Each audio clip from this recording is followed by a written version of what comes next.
चमकदार जंगल नामक हरे भरे जंगल में सभी जानवर शांतिपूर्वक रहते थे।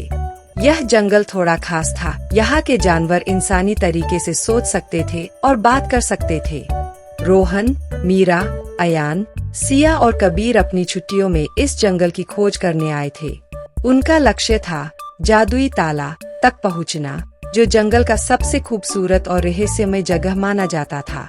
जंगल में बच्चे चलते हुए खुश थे। रोहन आगे आगे चल रहा था और कबीर थोड़ा डरते हुए पीछे। मीरा और सिया हर फूल और पेड़ को छू रही थीं। अयान हमेशा किसी सीक्रेट रास्ते की तलाश में था। पहला सामना हाथी भालू। जंगल के बीच में बच्चों ने देखा एक बड़ा हाथी, लेकिन यह हाथी थोड़ा अलग था। यह इंसानी कपड़े पहनकर चल रहा था। उसने लाल कुर्ता और काले चश्मे पहने थे। रोहन, वाह, यह हाथी कितना बड़ा और स्टाइलिश है। मीरा, शायद यह कोई जादुई हाथी है।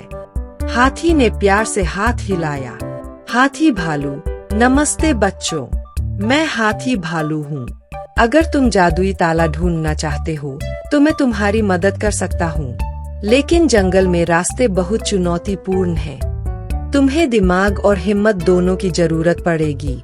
बच्चे खुशी खुशी सहमति दे दिए और हाथी भालू उन्हें जंगल के पहले चैलेंज तक ले गया। जंगल का पहला चैलेंज, बंदर मिथु का प्रैंक। जंगल के बीच में उनका सामना हुआ बंदर मिथु से। बंदर ने इंसानी शर्ट और छोटी टोप पहनी हुई थी।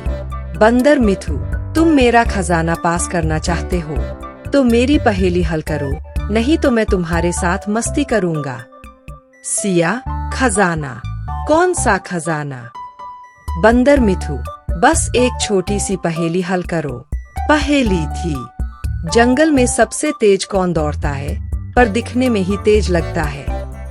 बच्चे सोचने लगे। रोहन और अयान तुरंत बोलने लगे।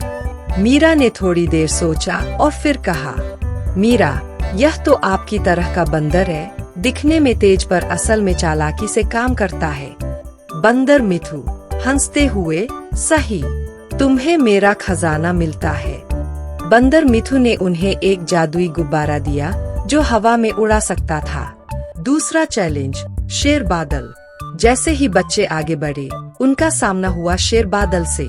शेर बादल ने इंसानी ब्लेजर और टोपी पहनी थी। वह बहुत गुस्सैल लग रहा था। शेर बादल, कौन मेरी जमीन पर आया है?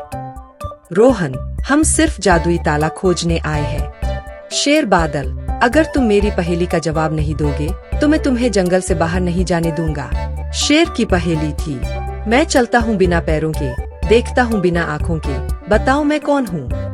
बच्चों ने सोचना शुरू किया। कबीर ने धीरे से कहा, कबीर, क्या यह समय है? शेर बादल, बिल्कुल सही, तुम्हें मेरी मंजूरी मिल गई, तुम आगे बढ़ सकते हो।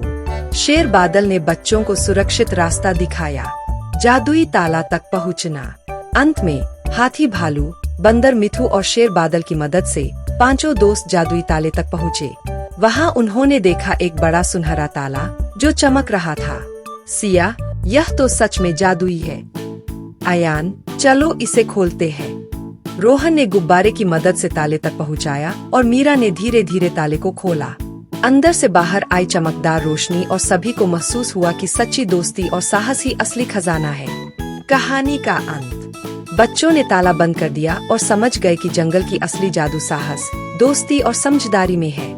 हाथी भालू ने कहा, हाथी भालू, तुम सबने बहुत अच्छा किया। अब तुम कभी भी डरे नहीं, क्योंकि असली जादू तुम्हारे दिल में है। बंदर मिथु ने बच्चों के लिए फलों का जादुई टोकरी बनाई। शेर बादल ने साफ सुथरा रास्ता दिखाया और सबने खुशी खुशी घर की ओर लौटने का सफर शुरू किया। बच्चों ने वादा किया कि वे फिर से चमकदार जंगल आएंगे और नई नई साहसिक यात्रा करेंगे।